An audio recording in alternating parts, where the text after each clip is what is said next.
Halo. Perkenalkan, kami dari kelompok 14 akan membagikan informasi mengenai metode oceanografi khususnya pada bidang pasang surut. Perkenalkan, nama saya Feli Iranda dengan NIM 260501 20120033. Halo, perkenalkan aku Christopher Agung Hutahayan dengan NIM 26050201300088. Halo, aku Kirana dengan NIM 260501 2013 0077. Halo, kenalin nama aku Yvette Izila Durhan dengan NIM 260501 2012 0021, dan yang terakhir ada teman aku. Halo guys, perkenalkan nama saya Dodi Ngakadamanik dengan NIM 260501 201 20027. Oke, langsung saja guys, saksikan. Pada kesempatan kali ini saya akan menjelaskan mengenai pengertian dari pasang surut. Jadi pasang surut merupakan fenomena fluktuasi muka air laut dikarenakan adanya pengaruh gaya tarik-menarik dari benda-benda langit. Di antaranya adalah gaya tarik bulan, bumi, dan matahari. Tetapi gaya tarik bulan lebih besar dibandingkan gaya tarik matahari dikarenakan jarak bulan terhadap bumi lebih dekat, sehingga gaya tarik bulan terhadap bumi ini 2,2 kali lebih besar dibandingkan gaya tarik matahari terhadap bumi. Jadi dapat dikatakan bahwa bulan ini lebih berpengaruh terhadap pasang surut di bumi, seperti itu. Pada bidang oceanografi sendiri, pasang surut digunakan untuk menentukan navigasi alur pelayaran dan juga persebaran tambak, serta untuk menentukan wilayah pelabuhan yang digunakan untuk sandaran kapal-kapal pelabuhan. Sekian dari saya, maka akan dilanjutkan oleh rekan saya selanjutnya. Terima kasih. Halo, saya akan menjelaskan mengenai gaya pembangkit pasang surut. Seperti yang sudah teman saya jelaskan sebelumnya, bahwa pasang surut itu diakibatkan oleh adanya gaya tarik-menarik antara benda-benda langit yang mempengaruhi massa air laut yang ada di bumi. Nah, jadi bisa kita simpulkan nih bahwa pasang surut ini dapat terbentuk karena ada gaya tarik-menarik benda langit tersebut, khususnya bumi, bulan, dan matahari. Yang pertama itu adalah revolusi bulan terhadap bumi yang memerlukan waktu sekitar 1 bulan atau 29,5 hari. Kemudian yang kedua adalah revolusi bumi terhadap matahari yang memerlukan waktu 1 tahun atau 365,25 tahun. Dan yang terakhir adalah perpindahan bumi pada porosnya yang memerlukan waktu 24 jam. Nah, itu dia dari saya, akan dilanjutkan oleh teman saya yang lain. Dadah! Secara garis besar, pasang surut terbagi menjadi 4 tipe. Yang pertama itu ada pasang surut harian ganda, di mana dalam satu hari terjadi 2 kali pasang dan 2 kali surut. Kemudian ada pasang surut harian tunggal, di mana dalam satu hari terjadi 1 kali pasang dan 1 kali surut. Selanjutnya terdapat pasang surut campuran condong harian ganda, di mana pada satu hari biasanya terjadi 2 kali pasang dan 2 kali surut. Tetapi terkadang terjadi 1 kali pasang dan 1 kali surut dengan periode dan tinggi yang sangat berbeda. Kemudian terdapat pasang surut campuran condong harian tunggal, di mana dalam satu hari biasanya terjadi 1 kali pasang dan 1 kali surut, tetapi terkadang terjadi 2 kali pasang dan 2 kali surut dengan tinggi dan periode yang sangat berbeda. Baiklah, saya akan menjelaskan mengenai metode pengukuran pasang surut. Pengukuran pasang surut dilakukan dengan tujuan untuk mengetahui komponen dan tipe-tipe pasang surut di wilayah setempat, sehingga dapat dilakukan analisis serta prediksi pasang surut. Sebelum melakukan pengukuran pasang surut, diperlukan menentukan lokasi penelitian dengan cara metode sampling. Metode sampling merupakan penentuan lokasi dengan cara mempertimbangkan karakteristik wilayah setempat. Setelah dilakukan penentuan lokasi, dilakukan pengukuran pasang surut dengan cara 2 metode. Yang pertama itu metode langsung dan tidak langsung. Metode langsung merupakan metode dengan pengukuran pasang surut dengan cara turun langsung ke lapangan menggunakan beberapa instrumen seperti tight gauge dan palem pasut. Yang kedua, metode tidak langsung. Pengukuran pasang surut dilakukan dengan cara mengolah data citra satelit. Sekian dari saya, terima kasih. Oke guys, di sini saya akan menjelaskan alat pengukur pasang surut. Yang pertama ada palem pasut. Palem pasut terbuat dari kayu dengan ukuran panjang 3-5 meter, lebar 5-15 cm, dan tebal 1-4 cm. Palempasut mirip dengan rambu ukur, di mana terdapat skala bacaan dengan satuan desimeter. Agar pengukuran pengamatan pasang surut benar, maka palempasut harus diletakkan tegak lurus sesuai dengan permukaan air laut. Kemudian palempasut juga harus diletakkan kokoh dan tidak berubah naik turun agar hasilnya lebih baik. Lokasi pemasangan palempasut juga diusahakan tidak terganggu oleh jalur kapal dan benda terapung lainnya.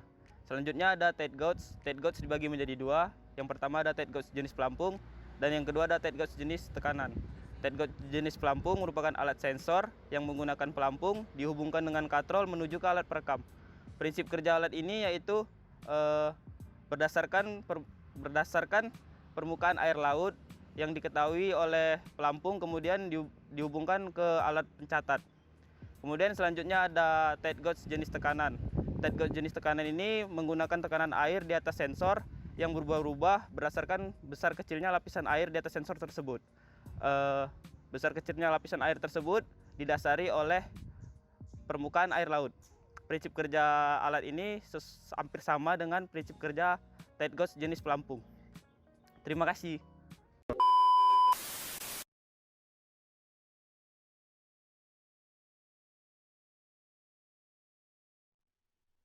The gravity of the moon and the sun pulls up the water in the oceans. And this is the cause of tides. The moon influences the tides the most. So let's first look at the moon. When the moon pulls water up, it creates two bulges of water. One bulge directly under the moon, and one bulge on exactly the opposite side of Earth. The moon causes these two bulges, and it would do so even without the sun and even without the rotation of Earth. Because Earth turns, these bulges of water move around Earth, or rather, Earth moves underneath them. When there's no bulge, it's low tide, and when there is a bulge, it's high tide. Earth takes 24 hours to rotate, so it would be logical to think that all over Earth there's a high tide and a low tide every 12 hours, so twice a day. But this is not the case. The shape of the sea bottom also influences this pattern. We call this the topographical features of the sea bottom. For instance, in the Pacific Ocean there's no land, so the difference between a high and low tide is only a few centimeters. But in the small bit of sea between France and England, all the water coming from the open ocean is forced through a narrow space. This causes a huge difference between the high and low tide in Calais and Dover. This can be around 15 meters or even more. The rotation of Earth also has a direct effect on the tides. The rotation of Earth causes the water in the oceans to move in big, slow whirlpools around certain points of the oceans. So together, the shape of the sea bottom and the big whirlpool currents disturb the simple two high tides, two low tides picture. In fact, there are three different patterns of tides. There are semi-diurnal tides. Semi-diurnal means half day, so twice daily. This is a pattern of two tides a day, two high tides and two low tides, and they're both equal in height. There are diurnal daily tides. So this is a pattern of only one tide a day, one high tide, one low tide.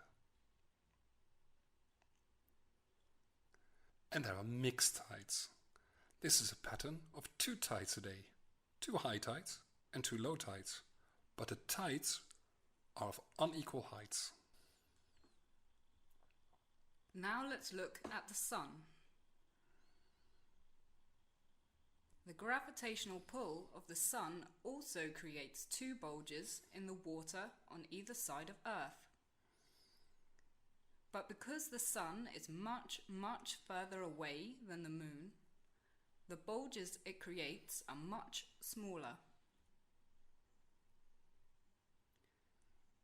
At certain times in the month, the bulges created by the moon and by the sun line up with each other. This happens at full moon, when the sun and the moon are on opposite sides of Earth and we can see the whole moon, and at new moon, when the moon is directly in front of the sun and we can barely see the moon. This means that at full moon and new moon, the high tides are extra high and the low tides are extra low. We call this a spring tide. When the sun and the moon are located at 90-degree angles to each other, you can see this in the sky as half moon, they work against each other and the tides are smallest. We call this a neap tide. When there is a big difference between high and low tide, there is a lot of water movement, which means that there will be strong currents. Full moon and new moon are not the best times to dive.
Paus apa stop?